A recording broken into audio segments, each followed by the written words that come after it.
दोस्तों आज हम लोग पढ़ने वाले हैं भारतीय राज्य व्यवस्था के बारे में। दोस्तों जैसे कि आप लोग देखते हैं, पॉलिटी हो, हिस्ट्री हो, ज्योग्राफी हो या फिर इकोनॉमिक्स हो, कोई भी एक जो सब्जेक्ट होता है उसमें हम लोग को ये पढ़ना है भारतीय राज्य व्यवस्था के बारे में।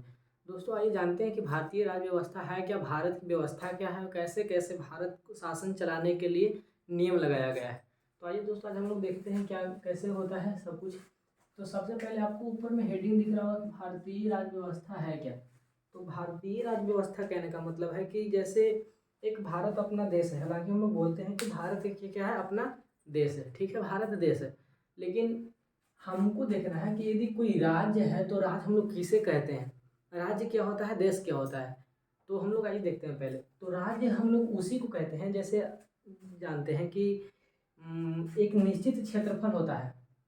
कोई स्टेट होने के लिए, कोई कंट्री होने के लिए उसका एक निश्चित क्षेत्रफल होता है, जिसको बोलते हैं स्थानीय तरह से बोलते हैं कि बहुत सारा क्षेत्रफल हो, उसकी ज़मीनी हो, हर एक प्रकार से क्षेत्रफल उसका होता है।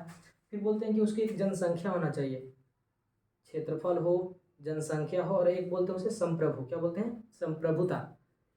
दोस्तों हर एक कंट्री, हर एक राज्य को राज्य कहलाने के लिए उसके पास तीन चीज़ होना बहुत आवश्यक है। पहला, क्षेत्रफल, कितने क्षेत्र में वो फैला हुआ है, और उसके पास में कितनी जनसंख्या है, और तीसरा होता है कि उसके पास में संप्रभुता है या नहीं। संप्रभुता बोले तो बिल्कुल फ्रीडम, कहीं भी किसी से हमें कुछ काम करने के लिए, कोई उसके हेल्प करने के लिए हमें किसी से की आदेश नहीं लेना पड़े, तो उसी को बोलते हैं संप्रभुता। तो दोस्तों हम लोग इस डिफिनेशन के अनुसार से हम लोग बोल सकते हैं कि जो भारत है हमारा, वो हमारा देश नहीं है। भारत हमारा देश नहीं है बल्कि राज्य है। क्या है, राज्य। भारत हमारा क्या है, राज्य, इस डिफिनेशन के अनुसार में। हालांकि भारत ऐसे लोग बोलते हैं कि कंट्री है, लेकिन कंट्री है भी, और लेकिन इस डिफिनेशन के अनुसार से हम लोग पढ़ेंगे कि भारत क्या है, एक राज्य है, ठीक है, भारत एक राज्य है। तो राज्य कहलाने के लिए उसके पास में क्या होना चाहिए, राज्य कहलाने के लिए उसके पास में क्षेत्रफल होना चाहिए, एक जनसंख्या होनी चाहिए, जनसंख्या, और तीसरा क्या होना चाहिए, उसके पास में संप्रभुता होनी चाहिए। संप्रभुता बोले तो बिल्कुल फ्रीडम, कोई भी काम करने के लिए, किसी से कोई बात विवाद करने के लिए हमें किसी की अनुमति ना लेना पड़े, तो उसी को बोलते हैं संप्रभुता। दोस्तों उसके बाद में कि संविधान। अब हर एक देश को चलाने के लिए, हर एक कंट्री को चलाने के लिए, हर एक स्टेट को चलाने के लिए उसके कुछ ना कुछ नियम होते हैं। जैसे कि हम लोगों के घर में भी कोई काम करना होता है तो हमें पहले पूर्वजों से आज्ञा लेनी होती है। तो आज्ञा जो लेनी होती है उसी को बोलते हैं एक प्रकार से कि संविधान भी है। तो इसे हम, इस संविधान के अनुसार हमें अपने कंट्री में रहना होगा, संविधान जैसे कहता है उस प्रकार से हमें चलना होगा, ठीक है। तो हम लोग देखते हैं कि संविधान जो है हमारा एक, बोले तो लिखा हुआ एक दस्तावेज होता है। दस्तावेज बोले तो पुस्तक, देखिए जैसे कि पुस्तक में हर एक बात लिखा हुआ रहता है। हम लोग फिजिक्स पढ़ते हैं, फिजिक्स में जो कुछ भी लिखा हुआ रहता है तो एक बुक की तरह ही होता है, और उसी प्रकार से संविधान भी हमारा क्या होता है, एक बुक होता है। संविधान भी क्या होता है, बुक। और जो संविधान जो हमारा बुक है तो एक उसे दस्तावेज भी बोलते हैं। क्या बोलते हैं, दस्तावेज। तो संविधान हमारा क्या है, एक दस्तावेज है, या एक उसे किताब के रूप में भी देखा जा सकता है, ठीक है ना। तो संविधान हमारा क्या है, दस्तावेज है, ठीक है।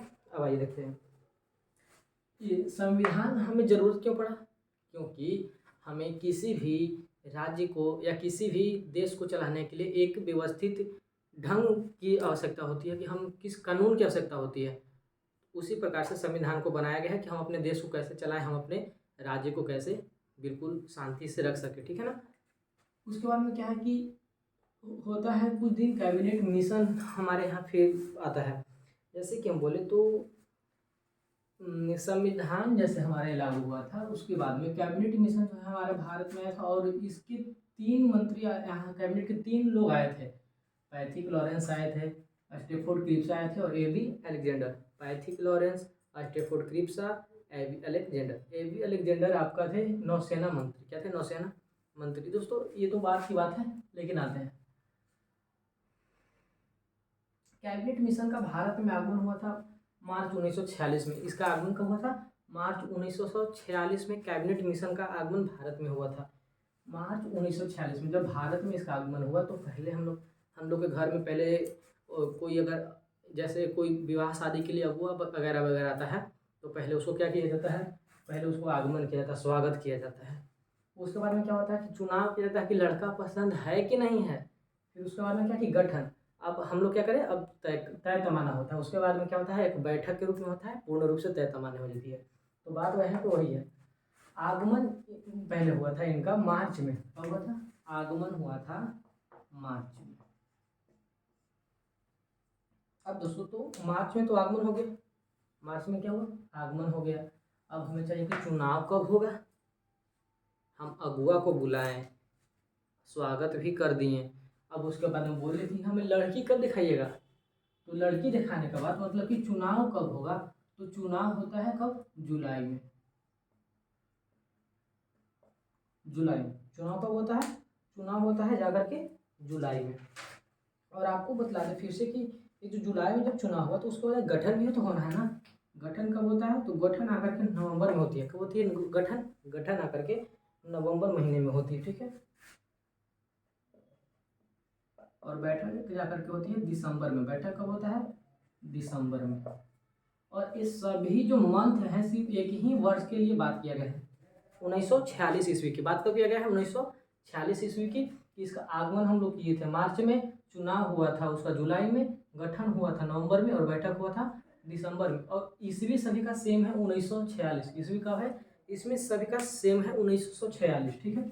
उसके बाद में है क्या कि यहाँ पे कि शुरुआत में संविधान सभा के सदस्यों की संख्या 389 निर्धारित किया था। संविधान जब उसका सभा बैठाया गया तो वो निर्णय हुआ कि संविधान में सदस्य कितना रखा जाए, तो सबसे पहले 389 रखा गया था। कितना, 389। उसके पहले भी एक बतलाया था आपको, 389 आपको दिखाते हैं। जैसे इसमें दो भागों में बटा था, एक ब्रिटिश प्रांत बटा और एक देसी रियासत में बटा था। ब्रिटिश प्रांत होता है उसमें टोटल 296 मेंबर आया है, और 93 देसी रियासत में। 296 जो मेंबर आए थे इनमें भी दो भाग में डिवाइड हुआ। हमने बोला ब्रिटिश प्रांत में 296 जो सदस्य आए थे ये फिर से जाकर के दो भाग में डिवाइड हो गए हैं। एक भाग इसका रहा था गवर्नर जनरल प्रांत और एक रहा था आयुक्त प्रांत। फिर से बतला दें कि आयुक्त प्रांत में टोटल 4 ही मेंबर है, कितने, 4। और ये जो आपका गवर्नर जनरल प्रांत ये 292 यानी कि बोले तो 292। 204 ये जो आयुक्त प्रांत है ये दोनों को ऐड करेंगे तो 296 हो जाएगा ना, यानी कि हमारा बिल्कुल सही। और देसी रियासत था 93, देसी रियासत कितना, 93। और दोस्तों एक और आपको बतलाएं कि जब संविधान सभा हो रहा था ना तो वहाँ पे सबसे संविधान सभा में जितने भी मेंबर थे सभी में सबसे बुजुर्ग व्यक्ति जो थे वो सच्चिदानंद सिन्हा थे। कौन, सच्चिदानंद सिन्हा।